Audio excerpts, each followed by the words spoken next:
ভাবছেন এই গরমে কি বানাবো? এই যে আমার মতো এরকম কলিজা ঠান্ডা হওয়া ডেজার্ট বানান। এটা কিন্তু খাইতে ভীষণ সুস্বাদু হয়। দেরি কেন, রেসিপিটা দেখে আসি। একটা কলিজা ঠান্ডা করার ডেজার্ট বানাবো। 1 চামচ কফি পাউডার দিয়েছি, আগার আগার দিয়েছি, স্বাদ মতো চিনি দিয়েছি। এখন একটু এটাকে ভালো করে নাড়াচাড়া করে নেব। এখনো কিন্তু চুলাটা জ্বালায় নেই। এটার বলক উঠে গেছে, আর বেশি চাল করা যাব না। এখন একটা পাত্রে ঢেলে নিব। গরম অবস্থায় আমি একটি বাটিতে ঢেলে নিব। ঢেলে নিয়ে ঠান্ডা হওয়া পর্যন্ত অপেক্ষা করতে হবে। ফুটন্ত গরম পানিতে কিছু সাবুদানাগুলো সিদ্ধ করে নেব। সিদ্ধ হয়ে গেছে, এখন আমি নামায়ে ঠান্ডা পানি দিয়ে ধুয়ে নেব।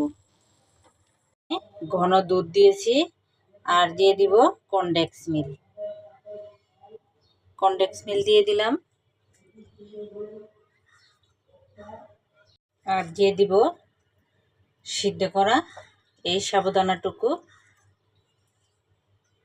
দিয়ে এটাকে একটু মিশিয়ে নেব। ঠান্ডা হয়ে গেছে সেজন্য একটু জমে গেছে। আর এখানে দিব এই যে কফির, এটা স্লাইস করে কেটে নিছি আমি। এগুলা সম্পূর্ণটাই দিয়ে দিব।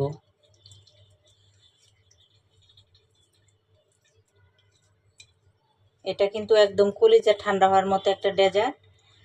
এখন এগুলা ভালো করে মিশিয়ে নেব। করে দিব সামান্য একটু কফি পাউডার। এটা দিলে আর একটু টেস্ট বেড়ে যাবে, এজন্য কফি পাউডারটা দিয়ে দিলাম। এখন আবারও ভালো করে মিশিয়ে নেব। এটা কিন্তু একদম কলিজা ঠান্ডা হওয়ার মতো ডেজার্ট। চাইলে আপনিও বানায় খাইতে পারেন।